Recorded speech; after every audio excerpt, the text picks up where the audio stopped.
Ito na siya, ayan oh. Kabakod na mga kabayan. Wala nang entrada rito sa likod. Ayan oh, dati dyan yata yung main entrance.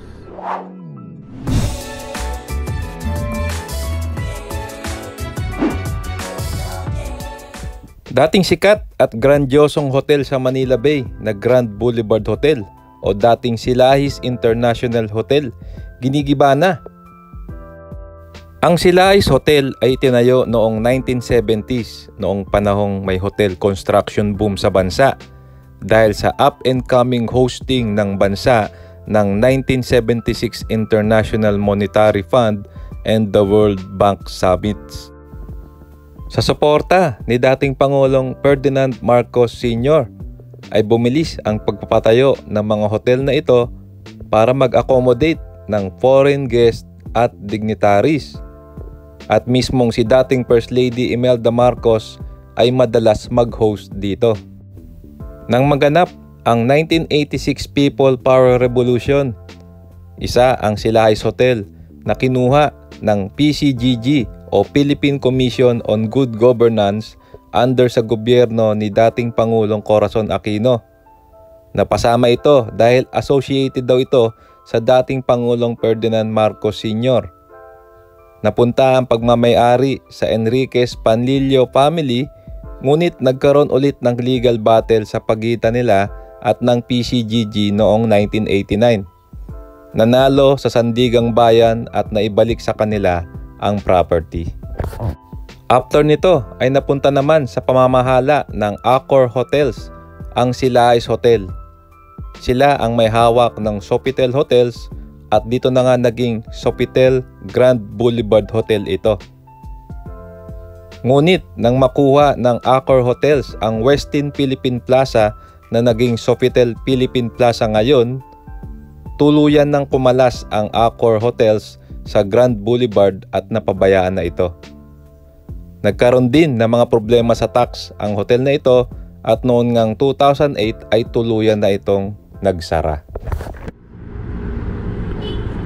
Okay mga kababayan, ito na dinaanan ko lang no. Dito tayo sa Ross Boulevard Service Road. Ito na yung dating Silahis Hotel, ginigiba no. Ayan na mga bayan, mukhang uniunti-unti na to. So na-drone pa natin to no. Isa sa parang, ito po yung dating Grand Boulevard Hotel. May nakalagay na sa harapan niya, Waterfront Hotels and Casino. Parang dinidevelop na ulit. Ayan na siya oh, yun oh, meron ng net. Sabihin nagkakagibaan na ito. Ayan po yung dating Grand Boulevard Hotel. Panahon pa po, isa po sa mga parang pinakasikat na ano yan, na hotel na panahon po ng dating Pangulong Marcos Sr. Oo. Ayan na siya oh. Ang ganda ho niya, inabuta ka pa yan noon talagang siguro nung 90s, nung may ilaw-ilaw pa siya. Maganda siya. Strategic din yung lugar niya. Ayan oh, Manila Bay na yung harap niya oh. Nakita ko lang habang dumadaan tayo eh.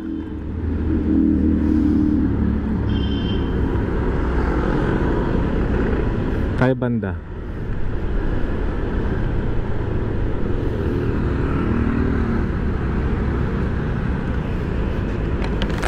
Ayan no. So ayan na yung itsura niya ngayon. Yung tuktok niya ho ay wala ng bubong. Tas hatang may mga, yung mga workers po dito na rin nakatira, naglalaba yan, may mga nakasampay, may scaffold na, binakura na at inuunti na ho itong gibain. Ano kaya yung papalit dito? Muli comment down below na lang no. Silahis Hotel naging Grand Boulevard Hotel mga kababayan. Subukan natin mag-drone maya maya. Check natin kung nangyari rito sa Grand Boulevard Hotel. Pero so far yun nga no.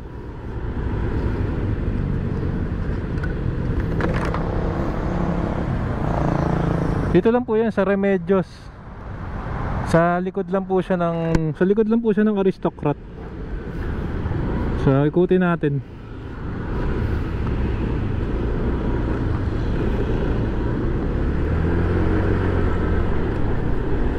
Ayan, ikutin natin. Sa kabila may daan din eh. Ito yung Aristocrat.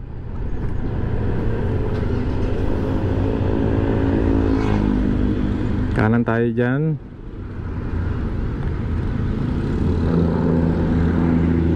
Ito yung simbahan ng Malate Church. Ayun o.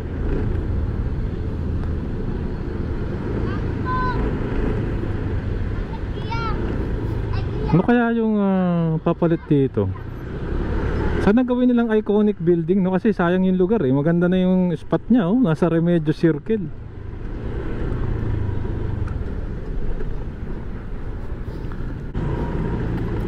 Kanan tayo. Ito one way ito eh.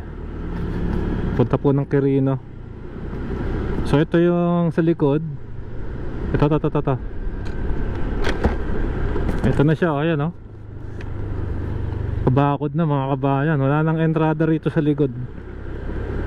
Ayan oh. Dati dyan yata yung main entrance. Ang lungkot dito sa likod.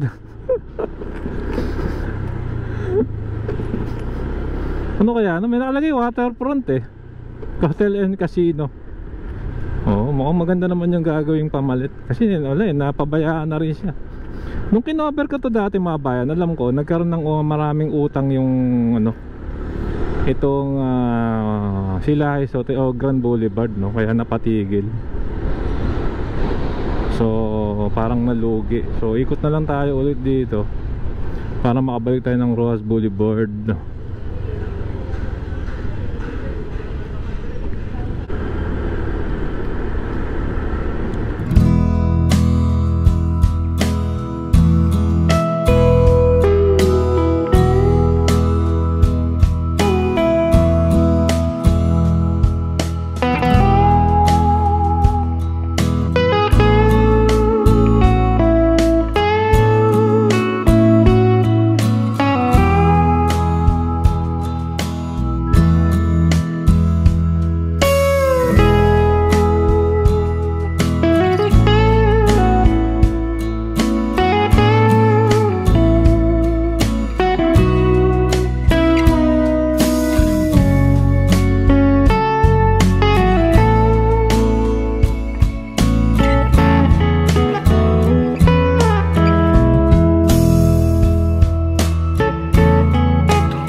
Okay, so yun, umikot lang tayo. One way run eh.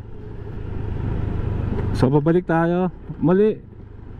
Ito hindi planado, nakita ko lang habang bumabaybay ako rito sa service road, no? March sa 16, 2024. At nagkakaroon na ng gibaan. Ayun, no? Naku, goodbye na rin ito. Ang daming ginigibang mga gusali, no? Mga kinocover natin, Star Mall, Alabang. Tagal na rin nun, dekada na yung gusali na yun. Lalo na to, parang 5 dekada na yata ito. 70s pa to eh. Okay, so dire-diretso tayo.